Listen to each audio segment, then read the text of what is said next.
Jack Carty was speaking during the week about the role with Enda McNulty and how he's helping prepare him different scenarios, like if it was really rainy, really windy. Do you explain what exactly he's working on with the players?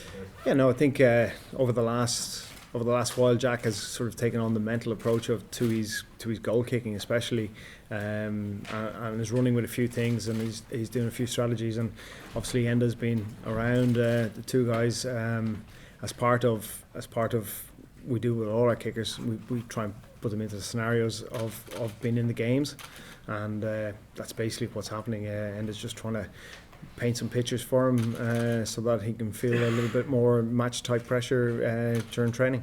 And I guess it's up to the players themselves if they want to work. Yeah, totally up to the players themselves. We've Enda works well with the squad, and all our kickers actually know him really well, so they're all well used to him. It's not something that's new. So he just fits in when he's here, and has a couple of ideas that he wants to try and put through the guys, and they're happy with that. You obviously know Johnny Sexton very well. How's he mentally, physically? He's kicking. How's he shaping up for? Yeah, he's in really good form. Obviously, he's only had the one game coming into the World Cup, which is probably not exactly what he would have wanted. He would have wanted to play more, but that's where he's at, and he's physically in really good shape. He's very sharp. Mentally, he's hungry, and he's looking forward to a massive World Cup, and like all our players are, you know. But if you ask me where's he at, he's in a really good place. Connor at scrum half obviously came back from that injury last year, and yeah, and obviously picked up a knock early on in pre-season, but he's bounced back really well. He looks sharp. His passing is good. You know, there's a nice buzz around the two guys when they're training, and they're leading within the group. The kick battle looks like it's going to be important, especially if it's heavy rain. Like hopefully Rob's there, but if he's not there, how confident are you in the other guys in that back three, Jordan? Extremely confident. We've picked 31 players that we feel that all can do a job for us. So if for instance Rob wasn't there, we'd be very happy with Jordan. He's got a lot of big game experience. Bombers played back there as well, you know. So if it is a case that Rob's not there, we'd be very happy with the guys, and they understand the systems. They've been working in them for about 3.5 years. Jordan probably, well, since he's come into the squad, so I think it's in around the same amount of time. So they should be very comfortable within the systems. The weather's changing, so it's very hard to know, and I suppose we'll just have to keep an eye on it over the next couple of days. 2 days ago it looked like it was going to be the worst rain shower we'll have ever seen, and now it's saying it'll be dry, so we'll just have to wait and see. What do you want? I think everybody wants dry weather, you know what I mean? Nobody really wants to play in the rain, but if it's raining, it's raining. If it's dry. We just got to adapt to the conditions, and World Cups are all about being adaptable, and you know who plays in the team, or what the conditions are. What referee decides might be a certain way of interpreting a rule. You have to adapt all the time, so we'll just be trying to do that. But if it's shocking, like Connor and Johnny, even in Twickenham in 2018 or something like that, do they kind of take massive ownership of the whole thing, or is that going to happen?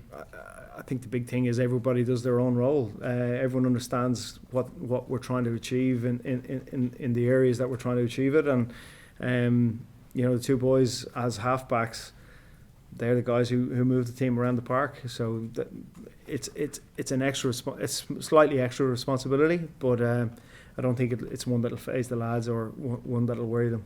Does it change? The game plan won't change even if it's like torrential or. Well, of course, game plan changes. You know what I mean? If it's dry, if it's a dry day, you can do certain things. If it's really wet, yeah, you have to adapt a little bit. So your game plan will adapt. But that's what these guys are there for. They've got loads of experience playing in all different types of conditions, and they'll pick the plays and pick the areas of the park that we want to play in, based on what happens on that day. Richie, how has Joey Carberry performed in training this week, and how impressed have you been with his recovery since that injury against Italy to make it into the squad? Yeah, he's done really well. Obviously, it was a tight turnaround time, and then the medical staff have worked really hard with him, and his dedication to his rehab has been really good. He trained fully Monday, Wednesday, and we're really happy with what we've seen. So he's available this week. So. And is he the type of player that you wouldn't have concerns about not having played much rugby before and coming in after a period? Yeah, well, he hadn't played much rugby before the Italian match. You know what I mean? He'd actually had a bit of a layoff, and obviously then into pre-season from there. So look, he's starting to build a bank of experience over the last while, getting more time at 10. Obviously, in Munster over the last season was beneficial for him. So, I think the one thing that I would say is that we'd be very happy with any of the 3 of our 10s that we have. So, Joey's back in the mix, which is fantastic for us. Richie, some of the other teams have been doing some wacky things like greasing up the rugby balls and things like that with soap and all those sorts of things. Have you done any of that, or? We've tried a few things during pre-season. Since we've been over here, we've been actually training in the wet, so we haven't had to worry too much about that. But yeah, the ball is definitely quite slippy. It's quite humid even when it's wet. Players just have to make sure that they work hard on keeping the ball focused and concentrate on that. But we haven't had to do anything necessarily because it's been raining the 2 days we've been training. Do you use finger tapes? The Japanese and Scots are using finger tapes. Yeah, some players have got to that, come to that. We haven't told our players to use finger tape, but some of them have done, and some of them have done even during some of the warm-up games. But it's a personal preference. In terms of the skill levels in the squad across the board, you see the way that some of the type 5 forwards can handle the ball, and the pitches they see and all that. Is this the best you think that it's ever been in the time you've been in? I think the players are very comfortable in our game plan and what we're trying to do and what we're trying to achieve. And when that sort of comes, what happens is players feel more comfortable and can see the pictures probably a little bit earlier. So I think we're in a good place in relation to that. Weather depending and obviously the condition of the ball. We'll have to see how that goes over the next couple of weeks. But we feel like we're in a good place, both physically and from a skill level point of view, and we feel that our game is sort of building towards what is going to be a massive World Cup. Richie, Dave, 2 kind of different lines, and obviously Finn Russell's a key guy. Is he a unique threat, and what changes when either of those 2 lines are on the pitch? Yeah, well, look, no matter who Scotland play, they'll be fantastic. Finn is an incredibly gifted footballer. Very much plays with his head up. He's a real threat when he gets on the ad axis of the ruck and maul, and he's running in on short sides. He's a very strong kicking game. He's obviously a running threat as well. So he's a massive threat for us, and he's a guy that we need to keep an eye on. And a lot of stuff will happen in and around his area. So in relation to the 9s, obviously massive running threat, and then we've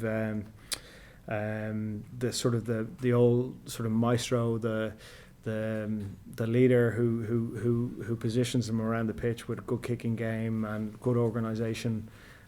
So whoever they pick, we'll have a little bit of a plan for that, and we'll go from there.